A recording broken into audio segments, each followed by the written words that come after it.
تعد جامعة Indian Institute of Technology المعروفة ب ITT حلم الكثيرين عبر أنحاء الهند وخارجها بأفرعها المنتشرة في كل مكان ونظامها التعليم المتقدم المتجدد. تمتلك المعاهد المندرجة تحتها أفضل الإمكانيات التعليمية من حيث الأساتذة ومرافق التدريس. من المعلومات المثيرة حول هذه المعاهد أنها في بداياتها لم يكن لديها امتحان للقبول، وأن الطلاب تم قبولهم من المعاهد على أساس سجلهم الأكاديمي. الدفعة الأولى من الخريجين من المعاهد التعليمية الدولية تتألف من الذكور فقط، لذا ففي بادرة تعد هي الأولى من نوعها أصدر الكونغرس الأمريكي قرار في 2005 عن مجلس النواب يقر فيه بالإسهام الكبير الذي تقدمه جامعة Indian Institute of Technology في مجال البحث والابتكار. في الواقع الجامعة الأجنبية الوحيدة التي يشيد بها الكونغرس الأمريكي. لديهم إمكانية الوصول المباشر إلى دورة إيغونا. الجامعة المفتوحة الأخرى هي أيضا تشهد تضخما في الحجم حتى في المناطق الصغيرة أو المناطق النائية، حيث استقطبت جامعة نادالا المفتوحة في بيهارا وهي منطقة في الهند وأقلها تعليما من 1500 إلى 40,000 في العقد الماضي. وخلال تواجدي في دلهي قررت أن أزور هذا المعلم الكبير المحلي والعالمي، أحد الجامعات التعليمية المتخصصة في مجال العلوم والتكنولوجيا، والتي تعد من الجامعات البارزة في جميع أنحاء الهند والعالم أيضا، إلى درجة أن أثنى عليها الكونغرس الأمريكي في بادرة هي الأولى من نوعها.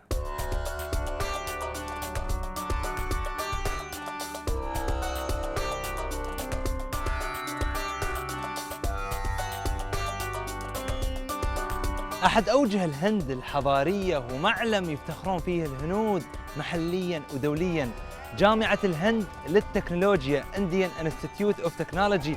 هذه الجامعة غيرت مفهوم صناعة التكنولوجيا محلياً وعالمياً. الكثير من الشركات السوشيال ميديا وشركات التكنولوجيا لها تواجد وحضور كبير في هذا المكان، فقط أن يختاروا طلاب ينقلونهم وينقلون صناعة السوشيال ميديا وصناعة التكنولوجيا إلى عالم ثاني وإلى مكان مختلف تماما. يقال بأن 20% من خريجين هذه الجامعة على طول يلقون لهم وظائف في أوروبا وفي أمريكا أيضا. هذه الجامعة بدأ بنيانها وتأسست في سنة 1951 لتصبح أحد أجمل الجامعات في العالم وأقواها. الهند إذا رجعنا إلى التسعينيات كان في تعطش لصناعة التكنولوجيا، إلى أن قررت الولايات المتحدة وأمريكا بأن يستعينون بخبرات خارجية، فكان الطلب عليها بشكل كبير إلى أن غيرت مفهوم هذه الصناعة تماما. واليوم الشركات هذه الكبيرة تعتمد على خريجين هذه الجامعة بشكل كبير، فيها حوالي 9000 متخرج منها سنويا، واللي يسافر برا ويشوفون لهم وظائف خارجية هم أكثر من 2000 شخص عشان يغيرون هذه الصناعة الجميلة. Dr. Ro, thank you so much for having me here. I'm always wanted to discover IIT. It's beautiful. That's produced a lot of students, a lot of knowledge that's helped to change the entire world. If you see the big companies now, there is a lot of IIT graduates from there. What's the secret behind it? So one thing is, see, we are a very big country, and we have a large number of students who want to aspire to be engineers, and so it's almost like 1.5 million people take a test, and there is only a small percentage of people who actually make it to IITs. So it's a very tough examinations, and if you want to come to an institute like IIT Delhi, which is ranked #1, so you have to be like best in the country. Okay, talking about ranking #1 nationally, right? Internationally, I heard it's ranking #4, #3 is competing with international schools. So see, international rankings in terms of research, we are still little far from the big universities of the world.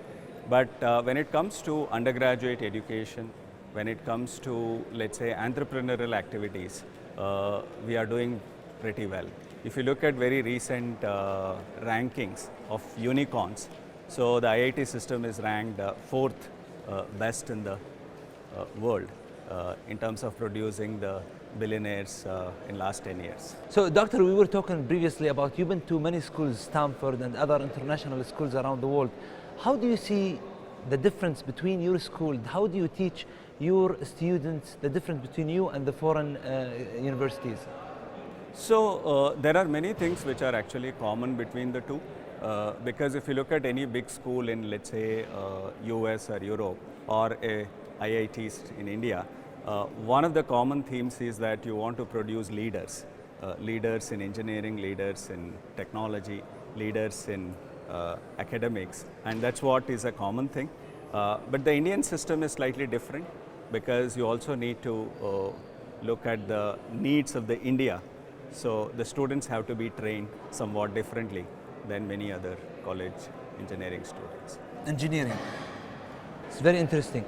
If you see the 90s, there was a huge demand on IT in general in the world, especially in the United States and Europe. And then the graduate student from that countries, from US and Europe, did not meet. It wasn't enough for the student. So therefore, they tried to find another schools around the world globally. So they found Indian Institute of Technology, and according to my reading, I read that 20% at that time, until the 20s, they go abroad. What do you say about this? So that's true. Like we used to have a large number of students who used to go abroad to do master studies and for the best jobs in the world.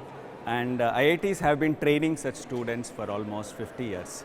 And you will find any major engineering organization or a information technology, or let's say a major school, you would find an IIT alumni, either as a faculty or a, let's say, CEO, or let's say as a vice president.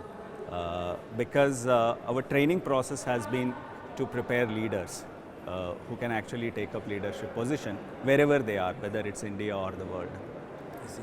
You know, Professor, I'm very excited to see your recipe at your classroom. How do you teach your kids? Can we see the classroom? Sure, we can actually go to the classroom. I'm very excited.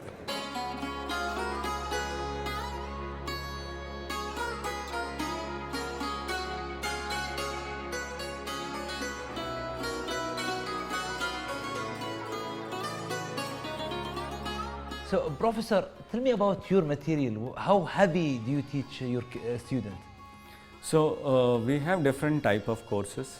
There are some courses which are like big classes, like class of 400 students.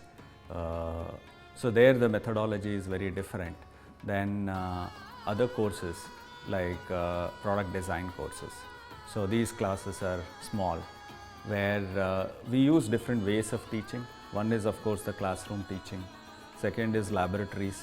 We also give them an opportunity to connect with real world, and also experiential learning by doing. So it's a combination of multiple methods which actually makes them a good engineer. So we discussed just a little bit ago that students from these halls, they had a big hand to change the IT system globally around the world, in the big companies, in many places. What makes students coming from this school and graduating from this school so intelligent? What do you think? Because it was very challenging. You have 1.5 million admission and you accept only 850 students, or it's because it's very hard to make a middle life in India. What's the most challenge for them? So one thing is so IITs have actually made their own brand over a period of last 50 years. And secondly, as you said, among the millions of students who take up admission to IIT, only a few are selected. For example, in IIT Delhi, we have 850 students who are admitted to undergraduate programs. So one thing is it's a pretty tough competition, and it's also for many families and students aspirational to be a part of IIT system. And because the world values this brand and some of the biggest companies come to recruit students from here. So all that actually makes pretty challenging for students to get into IIT. So, Professor, I've been through India. You have thousands of language across India. You have thousands of religion. You have thousands of mentality, of philosophy. The diversity in India is absolutely incredible. How do you deal with them if you have like a student from every single region combined to the school? Yeah, so first thing is when it comes to engineering education, the medium of instruction is English. So as far as the language of instruction is concerned, we don't have to really deal with much. But I think students come from varied socio-cultural background, and I think they mix very well. And it's also an important opportunity for students to know other cultures and basically work with them, because that's an important aspect of a personality. And also once you become an engineer, you have to work in a multidisciplinary team with very diverse people. So you are prepared in your university for your future profession. Do you think this school will change the world? I mean the future of India? It is true. In a way, it is changing because we are now large number of IITs. We also have many other institutes like National Institutes of Technology. These are all federally funded, and they actually provide a large pool of engineering graduates for all types of work. من أكثر شيء يبهرني الصراحة في هذه الجامعة بين 1,500,000 شخص يقدم على هذه الجامعة فقط 850 شخص يقبلون في هذه الجامعة، يأخذون النخبة من هذا الرقم الهائل الكبير. لذلك تعتبر هذه الجامعة عندنا انستيتيوت اوف تكنولوجي أحد أرقى الجامعات في العالم وأرقى جامعة في شبه القارة الهندية. Professor, thank you very much for your time. Okay, thank you. Thank you.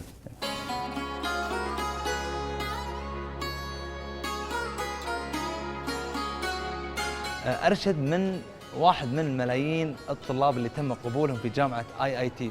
So أرشد, how do you feel that you have been accepted to IIT? Yeah, so I was really happy when I got the admission to IIT Delhi. So I was really fortunate enough to be one in among thousands who got admission in IIT Delhi. And then we have this, I was really happy to enjoy the state-of-the-art facilities here, and the professors here are really good. I was really fortunate to be here. Yeah. You know, أنا شفت أمانة الكثير من الشركات الأمريكية الأوروبية في الجامعة، في جامعة IIT يبحثون عن طلاب عشان يغيرون أيضا هذه الصناعة ويطورونها إلى مستوى ثاني، ويعطون أيضا عروض للطلاب قبل لا يخلصون من الجامعة بسنين يعطونهم العروض. So have you got any offers from IT companies? Yeah, so I've got placements in various companies, international as well as Indian companies, but I refuse to take those placements, and I would like to stay back. I'm staying back here in IIT to continue with my further research. And which year is this for you? So it's my fourth year right now. Fourth year of a master? Yeah. So you're doing a master, and where is your bachelor from? So my bachelor's I did in mechanical engineering. I did from Kerala. And your master? I'm doing my master's in design, in industrial design from IIT Delhi. Talking about Kerala, you're from Kerala. Yeah. You know, in this school I see a lot of different people from different backgrounds, from different beliefs. Yeah. How do you deal with them as students from here? Yeah, so when I came first to IIT Delhi, it was really difficult. To Delhi, mainly, it was really difficult for me. So the climate is different, the food is different, the people are different, the language is different. Everything was different for me. It was a sort of a new kind of an experience for me. And then slowly I could cope up with all this, like the food habits and the people over here, the language. It took 1 year for me to learn the language and to talk fluently with the people here. So if you go outside IIT, you can't talk in English always. So you could really have to have a command in Hindi. So it took 1 year for me to learn this language, and then now I'm fine. I've been staying here for 4 years. It was a good journey. Yeah. I wish you the best, my friend. Thank you. All the best. Thank you. Okay. هذول الناس وهذه الفئة اللي تغير صناعة التكنولوجيا في كل العالم. الشركات الكبيرة، شركات التواصل الاجتماعي يبحثون عن شخصيات نفس أرشد عشان يوصلون هذه الصناعة إلى مستوى ثاني. Thank you. Thank you.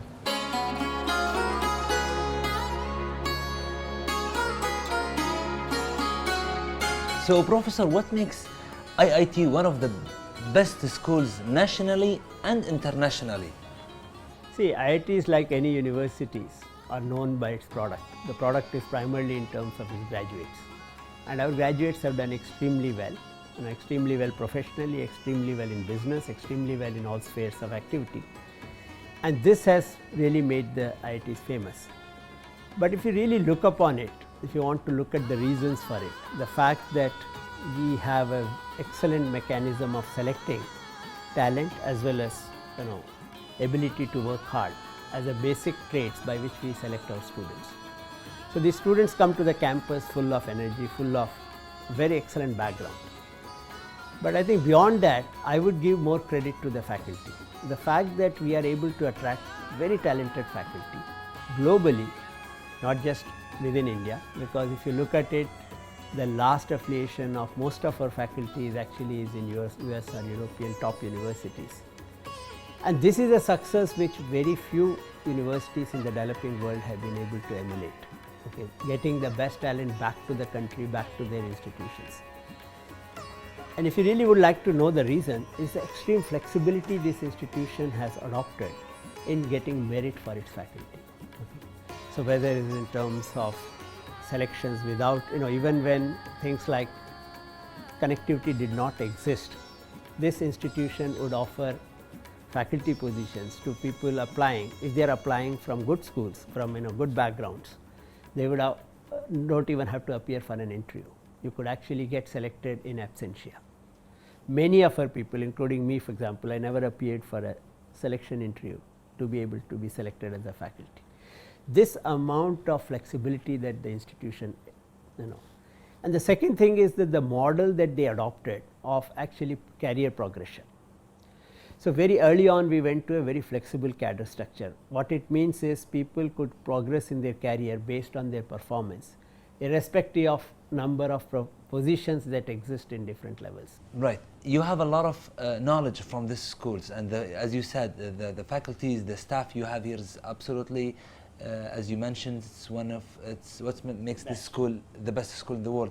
Do you spread this knowledge to other schools internationally?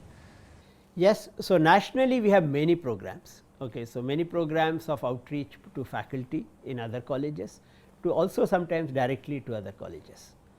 We also have created a lot of video material. There is this popular set of lectures from IITs called NPTEL, which is available globally, and I know that I myself had done a major outreach program to Ethiopia. Okay, and even in Ethiopia, I came across faculty and students using this NPTEL material, coming back to me and thanking IITs for putting such material. Okay. So you yourself are from Qatar, so we have had a small engagement with Qatar. So once I was invited by the CMU campus in Qatar to give a talk, and I visited Qatar, I think around 7 years back. I see Qatar Foundation. Qatar Foundation. So Qatar Foundation supports the CMU campus. And the CMU had invited me to come and interact with their students and faculty. So I spent a day visiting Qatar, but that was I would say that's a small engagement. I hope I see you again in Qatar Foundation. Thank you very much, Professor. Thank you.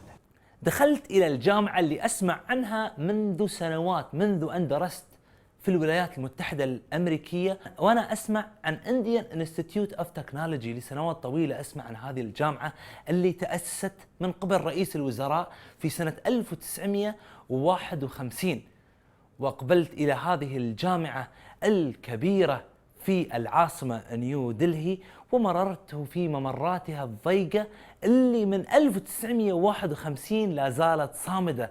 لو تحدثت تلك الجدران، كم من العلم سمعت تلك الجدران. هذه الجامعة صدرت الكثير من الانفورميشن تكنولوجي أو المعلومات الذاتية التي غيرت مفهوم التكنولوجيا اللي اليوم نشوفه، التكنولوجيا وحتى السوشيال ميديا. فالكثير من الشركات العالمية حتى في سان فرانسيسكو والولايات المتحدة وأوروبا يستعينون بشكل كبير من الناس الذين يتخرجون من هذه الجامعة المرموقة. فالكثير من رؤساء التنفيذ في المجال الحديث للمعلومات والسوشيال ميديا أيضا يستعينون بشكل كبير من خبرات هذه الجامعة المرموقة. مشيت في ممراتها ورأيت الطلاب الذين من 1,500,000 مقدم لهذه الجامعة يقبل فقط 850 طلب. 850 من 1.5 مليون طلب، هذا رقم جدا خيالي لتصفية 1.5 مليون إلى أن يصلوا 850 ويقروا على ذلك بأنهم هم من يغيرون المنهج للنظر إلى المستقبل.